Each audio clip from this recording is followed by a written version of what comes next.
el podcast de Creadas Separaciones Conscientes. Tu espacio en el que Rocío y Miguel Ángel te acompañan para sentirte en paz. Porque cuando una relación de pareja se termina, la familia no se rompe, cambia de molde.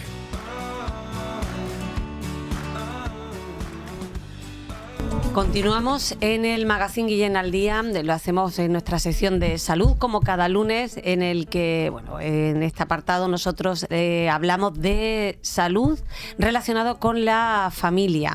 En este caso nos vamos a uno de los aspectos que pues no se quiere nunca abordar en este espacio. Hoy siempre hablamos de temas peliagudos, un poco incómodos, pero si no se hablan es que parece que no existen.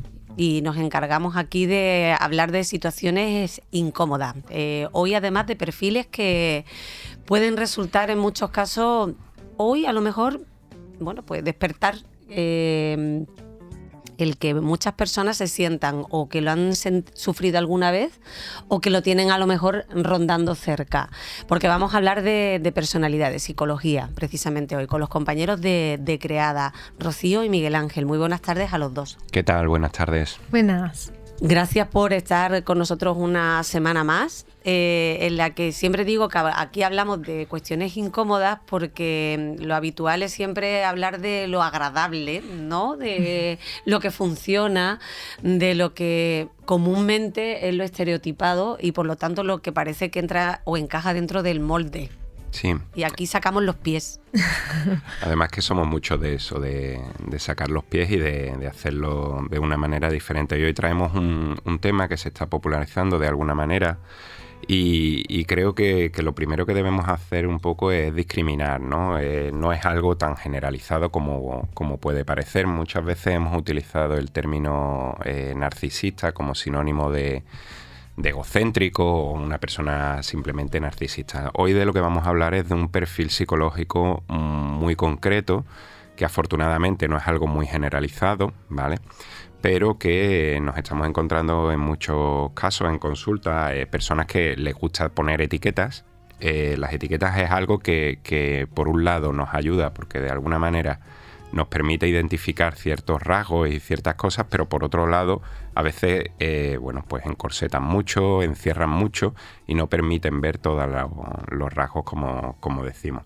Entonces hoy queremos hacer un poquito primero esa diferenciación de que cuando hablamos de perfil narcisista estamos hablando de un perfil muy concreto, de algo prácticamente patológico y que hace mucho daño, no solo a sí mismo, sino sobre todo a las personas del entorno.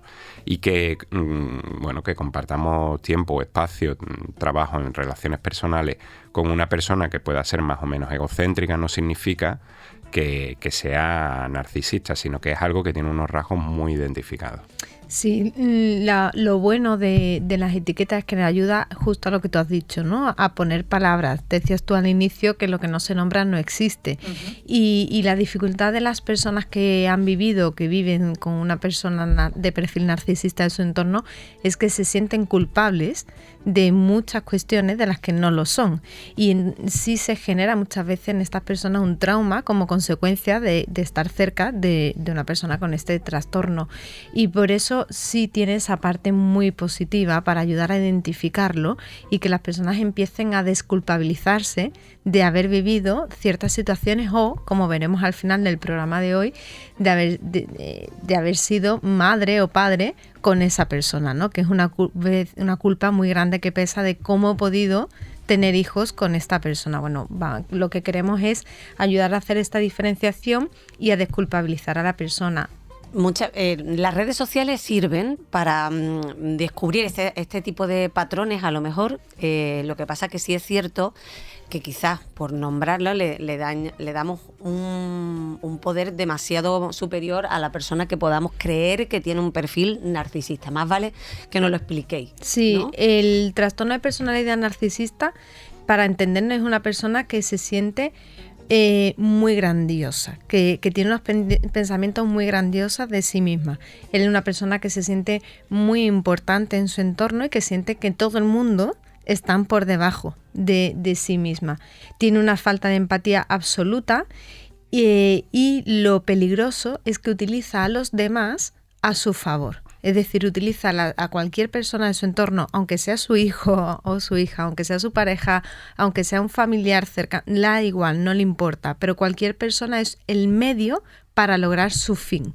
Y esto es lo que dificulta mucho que las personas que lo viven como víctima puedan identificarlo, porque no cabe en la cabeza de un ser humano con salud mental que alguien puede utilizar a otro al que supuestamente quiere y a quien supuestamente ama para su propio beneficio.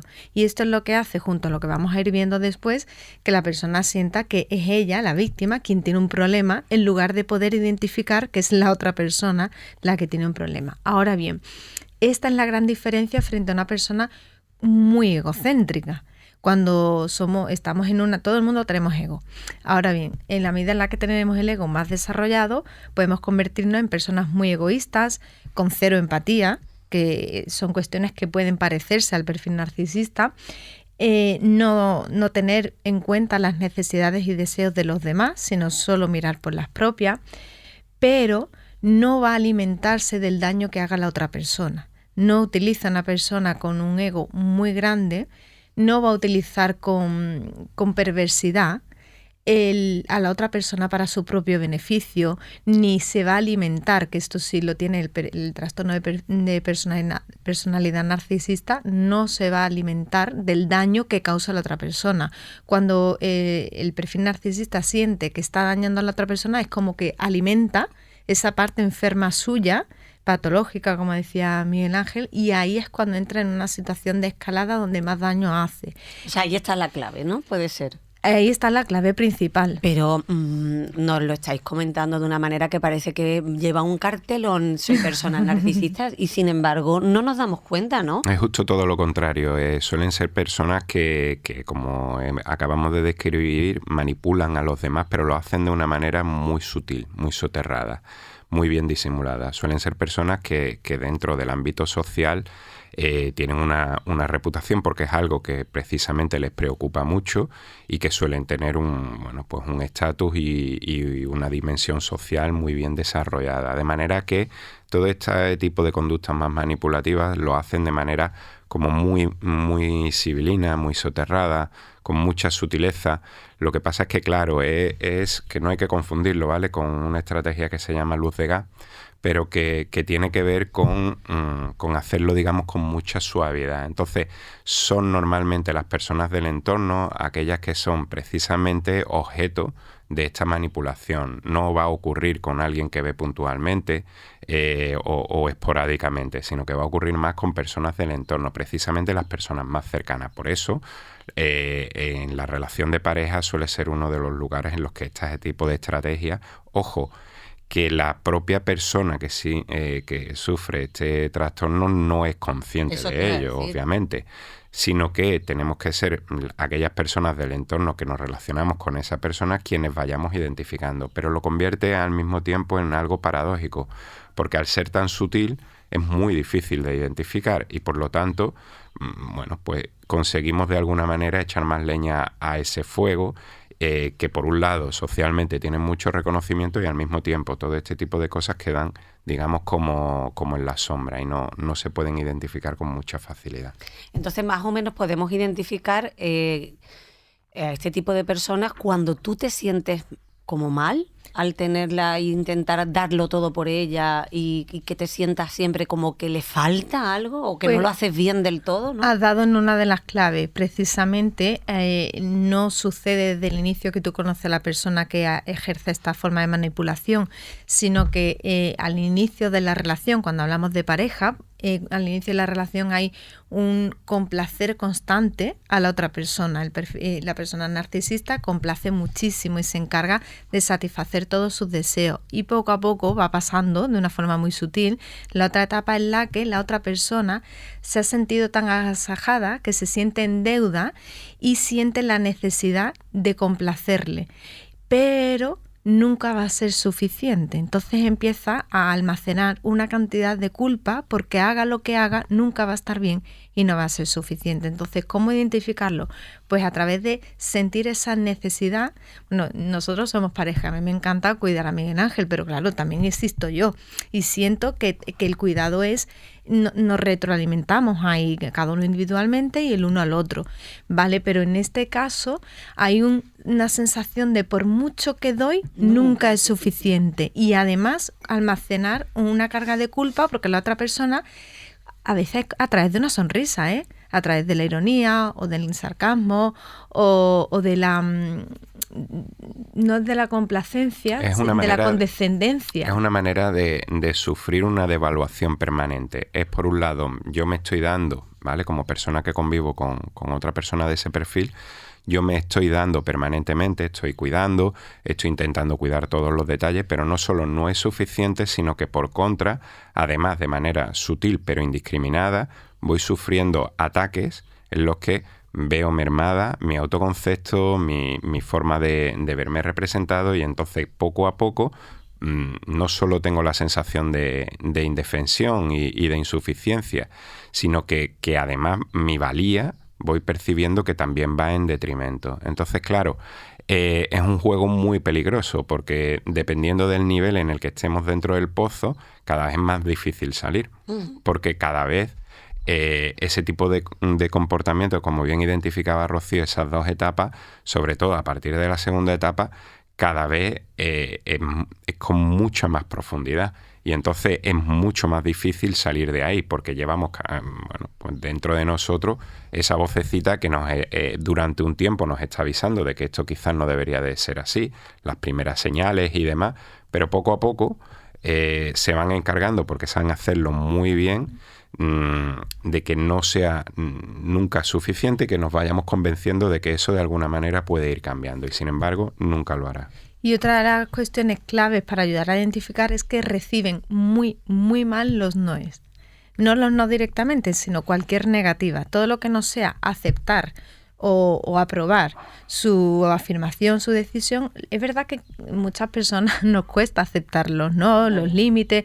O sea, esto es algo generalizado en la sociedad occidental, ¿vale? Pero en el caso de este perfil, no lo aceptan nunca. O sea, es una no aceptación sistemática y además con una carga de culpa. Lo que pasa es que es importante en esto saber que la culpa es algo, por desgracia, muy generalizada también en nuestra sociedad. Entonces es como, pues yo me siento culpable. La carga de culpa aquí llega a un punto de sensación de enloquecer. O sea, es tanta la carga que la persona que convive con alguien de perfil narcisista o que comparte hijos, y aunque ya no sean pareja, es que me da la sensación de que estoy loca, porque tiene su voz interna que le hace pensar que, oye, esto es así, pero tiene la voz de la otra persona que indirectamente, nunca lo hace de frente o muy pocas veces lo hace de frente, le hace sentir que está equivocada. Entonces, por eso, vivir en esa ambivalencia del discurso interno, lo que yo siento, frente al discurso que la otra persona con mucha sutileza me va inculcando, es la sensación de entre la culpa, la sensación de estar loca, de que nunca es suficiente. Si eso resuena con la persona que nos está escuchando, conviene que se plantee el pedir ayuda, porque es muy difícil. Nos habéis hablado, ahora continuamos con esto porque me gustaría también que nos identificarais rasgos que puedan tener mujeres, hablando de género, ¿no? Porque perfil narcisista también lo hay tanto en hombres como en mujeres, y a lo mejor hay alguna diferencia, ¿no? O rasgos claves. Pero antes has dicho un apunte que me gustaría que nos explicaras un poco, sobre todo en qué consiste, porque se le habrán quedado a nuestros oyentes eso de luz de gas.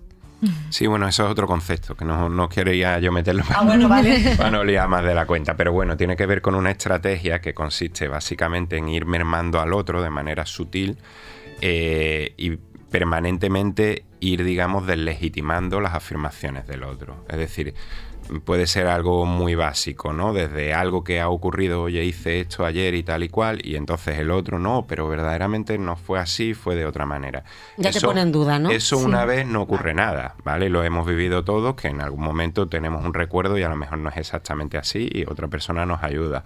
2 veces probablemente tampoco ocurre nada, pero cuando eso se mantiene de manera sistemática es algo que obligatoriamente o le pone fin o es una forma de maltrato al fin y al cabo, porque terminas por pensar que, oye, siempre estoy equivocado o siempre estoy equivocada. Y en cuanto a lo que comentabas, ¿no? de del sexo y del género. No hay diferenciación, es decir, perfiles narcisistas lo pueden tener tanto los hombres como las mujeres. Es verdad que últimamente nos encontramos con más hombres, ¿vale? Con estos perfiles también. A lo mejor nosotros tenemos una experiencia sesgada porque trabajamos más con mujeres, pero la realidad es que se da en ambos casos, porque al fin y al cabo parte de unas cuestiones que son universales. La ira y la agresividad no es una cosa que sea solo patrimonio de los hombres, aunque socialmente a los hombres se nos haya dado más permiso para poder ejercerla. Entonces, de alguna manera, es verdad que se da tanto en hombres como en mujeres. Lo que cambia es la forma. Es una forma de violencia y cada cual lo ejerce de una manera fruto de, como consecuencia de la cultura que vivimos en la sociedad patriarcal. Entonces, en nuestra sociedad patriarcal se ha permitido la violencia explícita a los hombres, la ira, y no a nosotras. Entonces ellos, aunque siempre es de una forma muy sutil, lo ejercen desde las humillaciones, desde los insultos, aunque no sean claros, sino que vayan poquito a poco, que parezcan pequeños, desde el control y desde diferentes formas de violencia, como en la violencia vicaria, como en la violencia económica. La manipulación siempre va a ser de una forma como más permitida socialmente, de una forma que a las mujeres no se nos permite igual. Entonces la mujer narcisista va a utilizar esta agresividad, porque al final es agresividad, desde el rol de víctima, desde el pobrecita de mí. ¿Cómo lo va a hacer? Pues a través de eso que se nos otorgó hace muchísimos años a las mujeres, que es a través de los cuidados. Entonces es una mujer que se entrega muchísimo, muchísimo, muchísimo, encuentra así su valor, el darse importancia, el sentir que tiene su sitio. Ahora bien, espera que se le reconozca esos cuidados. Entonces hay una deuda pendiente que tú tienes que pagarle a ella, porque ella te ha estado cuidando y te sigue cuidando y siempre te cuidará, pero nunca va a ser suficiente, porque el nivel de reconocimiento que ella espera nunca va a estar a la altura de lo que tú puedas hacer. Entonces ahí hay un enganche del querer satisfacer. El rol del perfil narcisista se da en muchas madres, y a lo mejor hay quien está escuchando y está identificando a su madre, y es un rol muy peligroso, porque una sensación de estar siempre en deuda, de nunca ser suficiente, y realmente daña mucho y puede traumatizar con mucha facilidad. Ya hemos identificado los rasgos, ya a lo mejor a alguien le han saltado alarmas. ¿Ahora qué se puede hacer? Bueno, lo primero y súper importante es entender que el no haberte dado cuenta antes no es culpa tuya. Porque hemos recibido, claro, porque hemos recibido una educación infantil basada mucho en la complacencia, en que las personas adultas todas son buenas, y desde ahí se han generado muchos puntos ciegos que han impedido reconocer esto, porque al mismo tiempo se nos ha hablado del príncipe azul, de la persona que nos salva. Entonces, entre los mensajes positivos que hemos recibido, que no son nada positivos, y los otros mensajes de complacencia y demás, tenemos una cantidad de puntos ciegos que es muy importante que la persona se entienda a sí misma y que no se exija y no se juzgue, porque necesita protegerse. ¿Cómo hacerlo? Porque aquí queremos hablar, cuando la expareja es narcisista, de cómo protegerte tú, porque hay un vínculo que hace que tengas que seguir en contacto con esta persona. El contacto cero, como cuando no hay hijos, no es posible en la mayoría de los casos, y cómo proteger a los hijos. Lo primero es entender que las instituciones no juegan un papel activo aquí, porque no interesa, porque por muchos motivos, y lo que pretenden es que las personas a nivel individual se protejan a sí mismas, lo cual es dificilísimo. Por eso es importante tener en cuenta que poner límites aquí es fundamental por escrito. Cuando hablamos de que somos pareja con hijos o que dejamos de serlo, los límites tienen que estar muy, muy, muy claros y por escrito. Hay un convenio regulador muy desarrollado, no un convenio de 3 páginas como por desgracia vemos de 4, sino un convenio de 15, 16, de 20 páginas que detalle todo al milímetro. Cada detalle es lo que va a proteger a la persona que fue pareja del perfil narcisista. Claro que el perfil narcisista se alimenta de saltarse los límites, porque es una forma de seguir controlando a la otra persona. Por eso es muy necesario que la persona tenga también una red de apoyo. Quien es víctima de esta otra persona, tener una buena red de apoyo que le ayude a sentirse fuerte para hacer respetar los límites, porque va a haber un juego peligroso y perverso de la otra persona de tratar de saltárselo como medida de control. Y cuando venimos de ser víctima de esta situación, que es una situación de maltrato, es muy fácil que la persona permita ciertas faltas de respeto a los límites al no ver otra salida. Ya. Sin embargo, suele haberla, pero hay que estar muy fuerte y es muy difícil cuando se viene a una situación como esta de tanta vulnerabilidad. Hombre, la autoestima de todas maneras está muy tocada. Sí. Y en una Sí. etapa muy complicada Sí. también, ya de por sí para pues perfiles normales o medianamente sanos, la persona, ambas partes están dañadas, por lo tanto la persona, pienso, ¿no? Con ese perfil narcisista se nutrirá todavía mucho más porque se encuentra en una situación un poco inestable. Sí. Y la persona que se encuentra con esa culpa y que está dañada, pues todavía peor, ¿no? Entonces, Sí, bastante difícil. Y de alguna manera lo que no debemos olvidar es poner en el centro siempre las necesidades de nuestros hijos. Es decir, Ya. si nosotros como persona que hemos convivido con otra persona de este perfil, lo hemos sufrido en nuestras carnes, ¿no? En primera persona y demás, si ahora tenemos que seguir relacionándonos como expareja, desde un lugar diferente, y como bien ha dicho Rocío, existen instrumentos, porque obviamente desde la administración no va a ser, ¿no? Pero existen instrumentos como un buen convenio regulador bien redactado, como mantener esos límites y demás. Sí es cierto que claro, con los hijos, ¿qué ocurre? Porque esos hijos van a tener que pasar tiempo con ese padre, con esa madre, con ese perfil.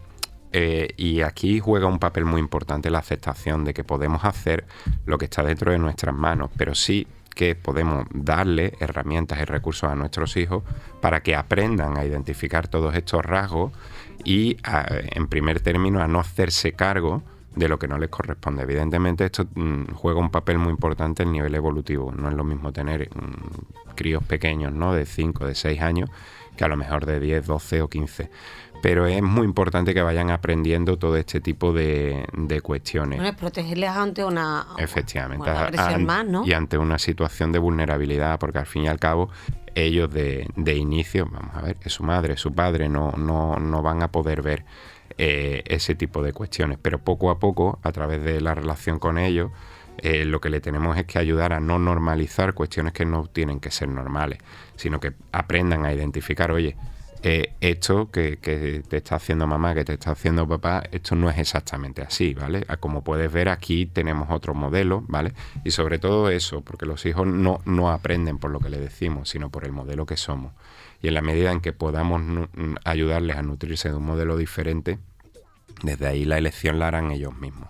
Y en este sentido es muy importante no pretender rescatar a la otra persona, al narcisista, no edulcorar a los hijos la realidad en que están viviendo. Es muy habitual que desde la culpa de, jolín, es que he tenido hijos con esta persona y ahora tienen pues a este padre o esta madre, desde esa culpa es muy fácil que ante, oye, pues que no llama el padre o que no viene, pues claro, es que papá está muy ocupado, es que papá tiene mucho trabajo.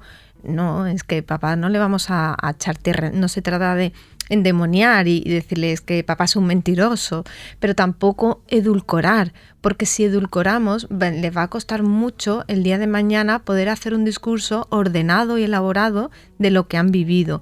La violencia física es más fácil después de reparar que la violencia invisible, porque después es muy fácil identificar, no es que me pegaba, la culpa tenía esta persona que tenía falta de autocontrol.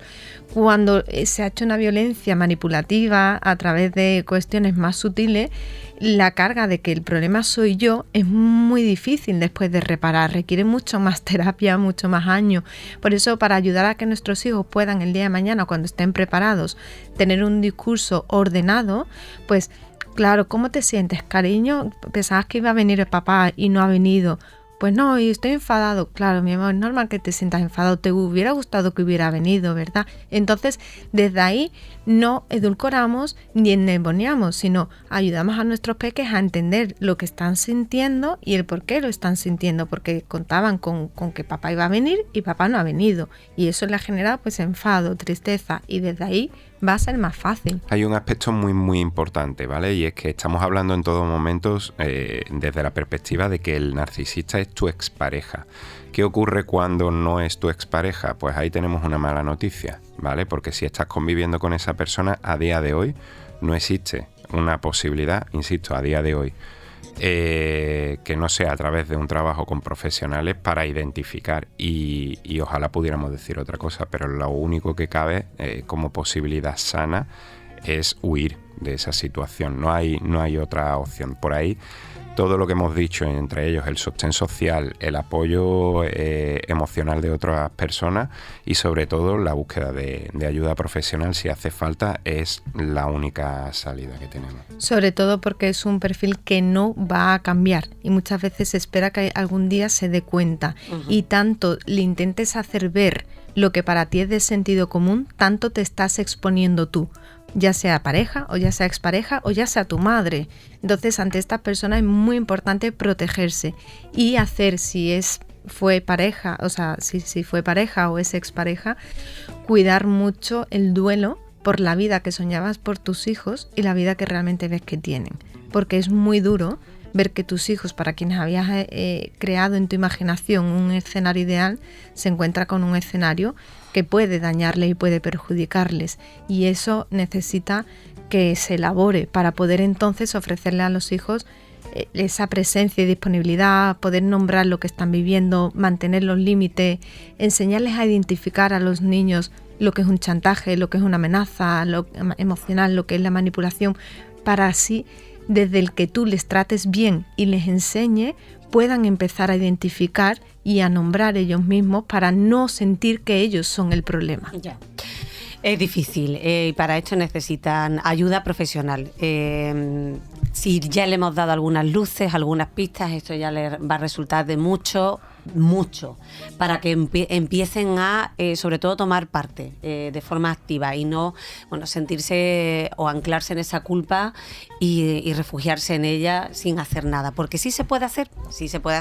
Si lo eres, si eres narcisista, no lo estás viendo, esta información directamente está pasando por encima, pero si pues has tenido ese contacto o lo sabes identificar o ya estás viendo algunas partes interesantes y sobre todo, pues te tocan, sobre todo en esa voz interna que te estaba llamando desde hace tiempo.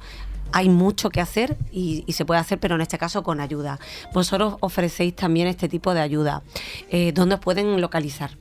En creada.es, y en la misma página de contacto nos pueden solicitar esa primera sesión de valoración para hablar tranquilamente y que les contemos les demos las primeras respuestas, las primeras pautas que pueden llevar a cabo, les contemos cómo podemos ayudarle en profundidad. Esto es largo, pero no se van a ir solos. No. Eso es importantísimo. Muchas gracias, Rocío, Miguel Ángel. Hasta la próxima semana. Gracias. Y hasta aquí el episodio de hoy. Si te ha gustado, compártelo para que pueda llegar a otras personas.